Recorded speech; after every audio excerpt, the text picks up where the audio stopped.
So, welcome to HDiiTV. You're now rocking with your boy. So, basically, Kyrie Irving, over the past year, has donated $323,000 to Feeding America, partnered with City Harvest to ensure that 250,000 meals were distributed to New Yorkers, partnered with Nike to donate 17 pallets of food en masse to the Standing Rock Sioux tribe,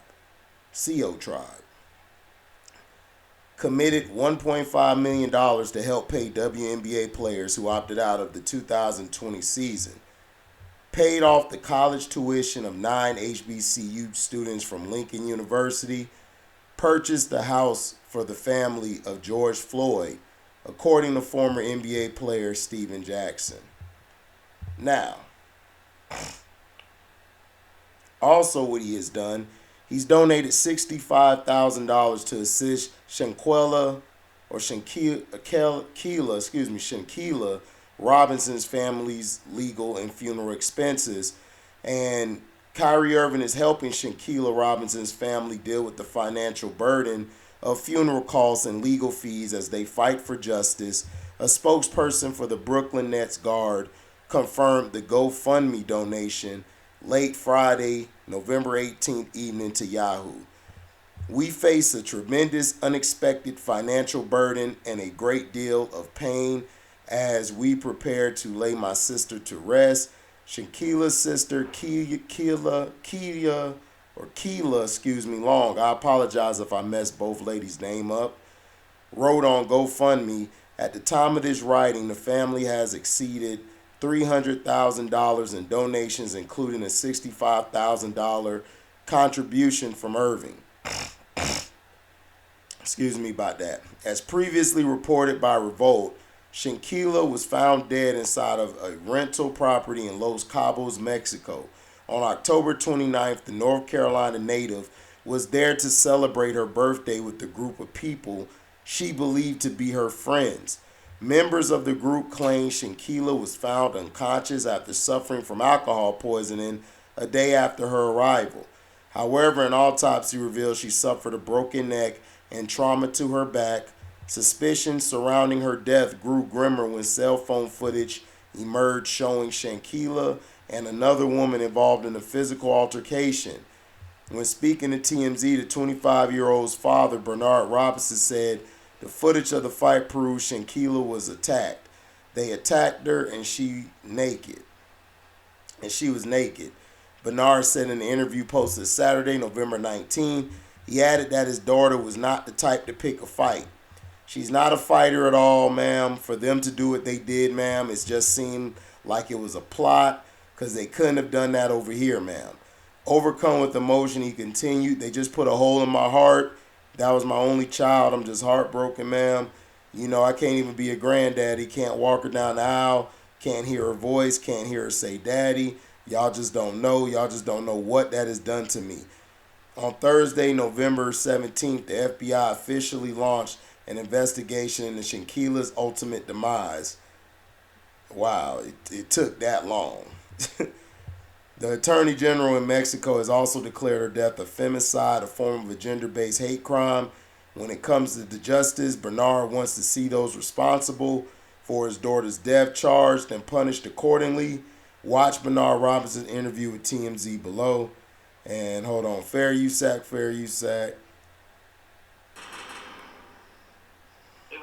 attacked her, man. It wasn't no physical, but they attacked her, man. I mean, it seemed like my daughter was asleep, man.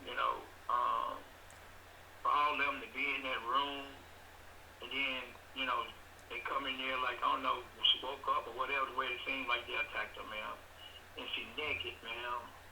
For a father to see that video, man, because my daughter's not a fighter, man. She's not a fighter, not at all.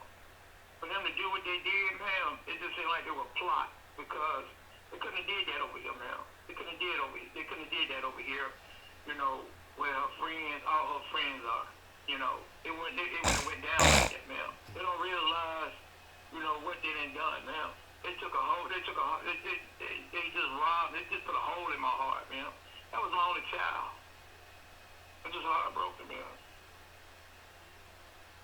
I can't even be a granddaddy.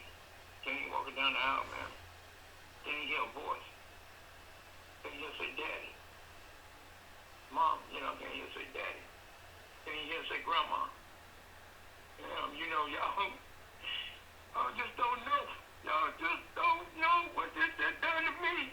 Just don't know, man. You just don't know. Just don't know. Just don't know. I thought she'll be burying me. Not me burying her. What do you hope happens in this situation when it comes to getting justice for your girl? They get charged for it, man. And they go back over there and do the time. Because that's what they did the crime, man. And they left her there, man. They left her in that house, man. They left her there for the maid to find her. Don't you know how much the pain my daughter suffered for the injury? Fair USAC, fair USAC. She was smaller frame, man. For them to sit there and try to get her no help or nothing. I just want justice and help. I'm just angry, hurt, sad, all in one, man. All in one. And I've been dealing with this from day one. When I got the phone call, man, that she had passed, man. When you say you want them to, of course you want them to be arrested and to serve, but life sentence, is that what you think that they should face? Yeah. Yes. Duh. They took a life, man. They took a life. What are you talking about? This interviewer is stupid as hell. Is dumb as hell. Yeah. But with all that happening, this is what the media decided to ask Kyrie Irving. I'm going to let y'all hear this.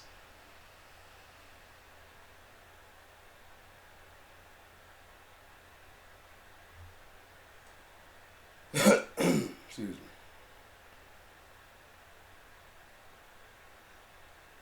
This is what they wanted to ask Kyrie Irving.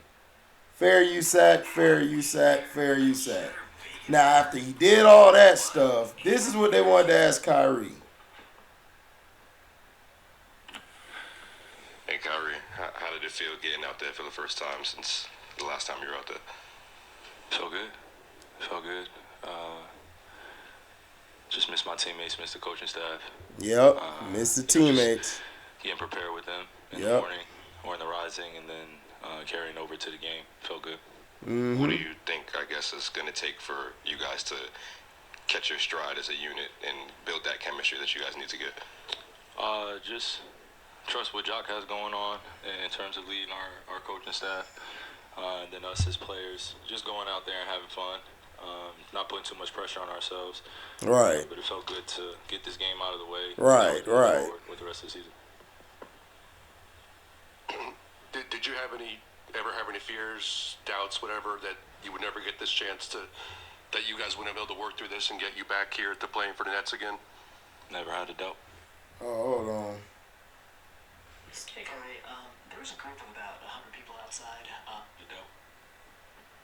Do you ever have any fears, doubts, whatever, that you would never get this chance that you guys wouldn't be able to work through this and get you back here to playing for the Nets again? Never had a doubt. Hey, Kyrie, there was a group of about 100 people outside wearing the shirt of a group called Israel United in Christ, a group labeled as a hate group by the Southern Poverty Law Center. They were outside in support of you and handing out anti-Semitic literature on the plaza, people walking by. And I was wondering if I can get your reaction to that. I didn't see it. What happened? There was a group outside? There was a group outside, 100, possibly more. They were wearing a shirt called Israel United in Christ. They're a group labeled as a hate group by the I think that's a conversation for another day. I'm just here to focus on the game. You see that BS? How are they anti-Semitic? But see, they labeling it that. Debate him. Like, what kind of voice you had, but if these are the people that are out here in your name, do you feel like that's a consequence of what you've done? Again, I'm just here to focus on the game. Just wondering what you've seen from Ben in terms of his progression from when you were last on the court. Ridiculous. He's just playing with a lot more confidence. I was was joking with some of the guys in the locker room. It's good to see us in shape where we're not huffing and puffing after 5 straight possessions on the offensive end and defensive end. And they just started laughing. Because we know in the beginning of the season we weren't in the best shape possible, so we had to work our way into it. Guys coming back from injury, so it feels good when you could just flow into the game and just let it come to you, and then make your impact by trusting the execution in the game plan. Fair use, Zach.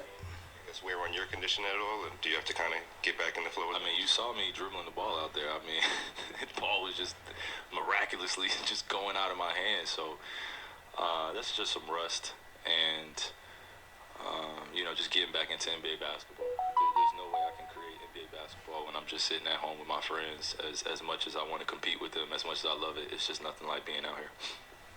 Kyrie, forgive me if you've been asked this already, but when you were suspended, there were a lot of players around the league, Jaylen Brown is one specifically, that didn't like the way your suspension was handled. I'm just curious if you ever thought about filing a grievance or exploring those avenues at all. I got to leave that to my legal team and leave it to the warriors I have around me. I have some strong people, men and women around me that are going to do everything possible to make sure that I'm protected and my family's protected, and we protect one another. So, I'm sure some things will be done in the future, but there's no timetable on that right now. Hey, Kyrie, I know you said you just want to talk about the game, but this morning you talked about recognizing the platform you have, wanting to unify.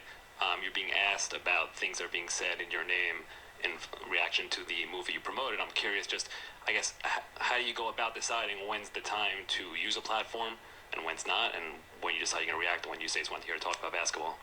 I would like to be on a platform where I could openly share how I feel without being harshly criticized or being labeled or dealing with outside perceptions that have nothing to do with me. Again, I said this morning, I just want to elaborate on just everyone getting to know who Kai is and who AI is and what I represent in my tribe. That's it. Thank you. Ridiculous. You see them asking him a question about anti-Semitism, saying that the group outside has been labeled anti-Semitism. How? Because they're black Israelites? Because they're telling the truth about you punk-ass Jews? Ridiculous. Kyrie's done all of that, helped that woman's family out with the funeral cost and getting the body over here, everything. But they want to ask him about a group outside and trying to bait him into some more stuff. So Kyrie Irving isn't the bad guy. He's been talked bad about. He's been misconstrued. He's been labeled things that are not true because you LeBron fans are mad he left your bum-ass king, and you Boston Celtic fans are mad because he left your bum-ass city. Thank you for listening. I'm out. Deezy.